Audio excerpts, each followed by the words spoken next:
Et nous évoquons le dernier né du réalisateur burkinabé Adama Rwamba. Challenge C, c'est le nom de la série télévisée qui relate les dures conditions de vie d'une élève déplacée interne. Le clap de fin est donné sur le site des déplacés internes de Pazani à Ouagadougou. Moment propice pour le réalisateur et son partenaire, la Croix-Rouge, de faire sur place un don de vivre. Nongbakuda Pinidiyano. Clap de fin de tournage du film sur l'histoire et les conditions de vie d'une élève déplacée interne.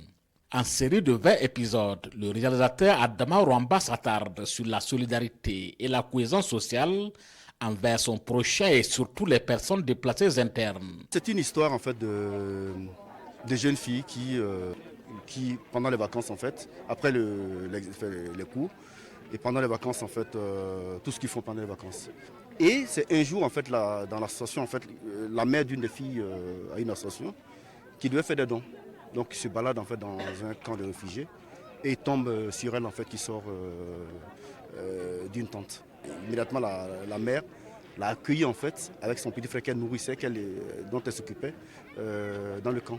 Donc l'a accueillie chez elle et c'est dans ce camp-ci que les dons en fait ont été dirigés. Et c'est cette séquence qu'on a tournée aujourd'hui. Selon Myriam, actrice principale du film, le personnage qu'elle incarne lui a permis de cerner les conditions de vie des personnes déplacées internes.